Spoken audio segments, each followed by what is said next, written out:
ద్రావిడ విశ్వవిద్యాలయంలో చదువుతున్న ప్రకాశం జిల్లా దర్శికి చెందిన బాబు అనే విద్యార్థి పాముకాటుకు గురికాగా చికిత్స పొందుతున్న బాబును శుక్రవారం టీడీపీ కుప్పం నియోజకవర్గ సమన్వయ committee chairman MLC doctor Kancharla Srikanth పరామర్శించారు.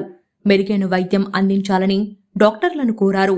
ఈ సందర్భంగా ఆయన మీడియాతో మాట్లాడుతూ వైసీపీ ప్రభుత్వం వచ్చాక అన్ని వ్యవస్థలను నాశనం చేశారని, అందుకు ఉదాహరణ ద్రావిడ విశ్వవిద్యాలయమన్నారు. తెలుగుదేశం ప్రభుత్వంలో ద్రావిడ విశ్వవిద్యాలయం వేల మంది విద్యార్థులతో కలకలలాడిందన్నారు. పాము కరిచినట్టు బయటకు చెబితే మార్కులు కట్ చేస్తామంటూ వార్డెన్ బెదిరిస్తున్నట్లు విద్యార్థి తెలిపారన్నారు. తెలుగుదేశం ప్రభుత్వం రాగానే వర్సిటీకి పూర్వ వైభవం తీసుకొస్తామని ఇప్పటికే తెలుగుదేశం పార్టీ అధినేత నారా చంద్రబాబు నాయుడు ప్రకటించినట్లు తెలిపారు.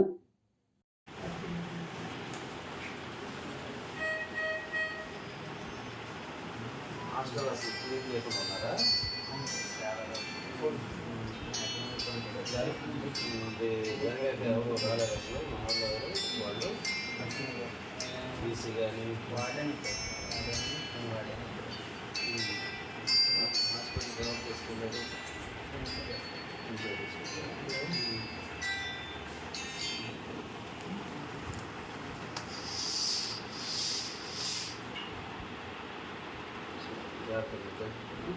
ఏమంటే మనం కోఆర్డినేట్ చేస్తారు.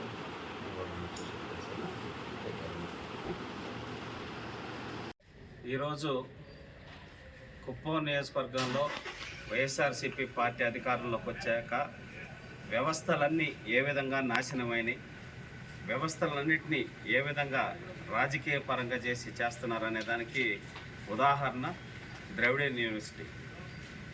చంద్రబాబు నాయుడు గారు ఉన్నప్పుడు ఎంతో అద్భుతంగా వేలాది మంది విద్యార్థులతోటి, మంచి స్టాఫ్ తోటి, అన్ని రకాలుగా నడుస్తున్న యూనివర్సిటీ, ఎక్కువ కోర్సులతోటి ఈ ప్రభుత్వం వచ్చిన తర్వాత డిస్టెన్స్ ఎడ్యుకేషన్ పోయింది. రమారమి 40,000 మంది విద్యార్థులు చదువుకునేటటువంటి పరిస్థితి. అలాగే ఈరోజు ఆఖరికి ఎన్నో కోర్సులు మూసేశారు.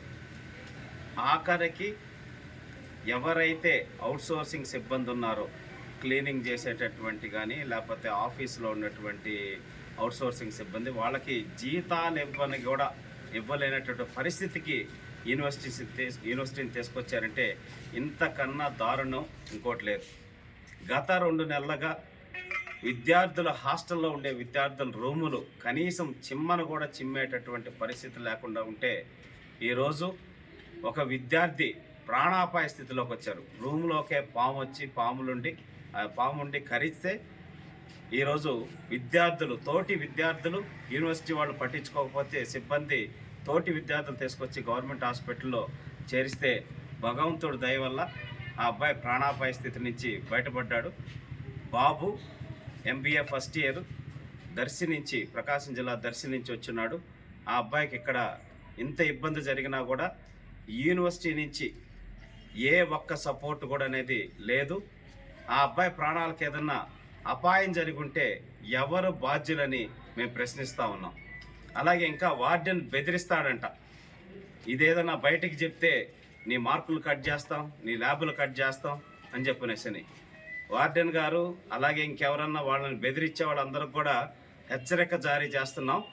ఇంకా 50 రోజుల్లో తెలుగుదేశం పార్టీ ప్రభుత్వం, చంద్రబాబు నాయుడు గారు వస్తున్నారు.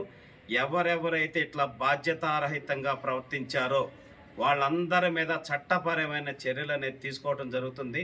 మళ్ళీ యూనివర్సిటీని పూర్వస్థితికి తీసుకొచ్చి అన్ని రకాలుగా అభివృద్ధి చేసే బాధ్యత చంద్రబాబు నాయుడు గారు తీసుకుంటానని మొన్న వచ్చిన సభలో కూడా చెప్పడం జరిగింది. ద్రవిడ యూనివర్సిటీలో ఇంజనీరింగ్ కోర్సులు కానీ, అలాగే డిగ్రీ కాలేజీల అఫిలియేషన్ మొత్తం ఇక్కడికి చిత్తూరు జిల్లా సంబంధించిన మొత్తం ద్రవిడ యూనివర్సిటీకి ఇచ్చి దాన్ని పూర్వ వైభవానికి తీసుకొస్తానని చెప్పడం జరిగింది.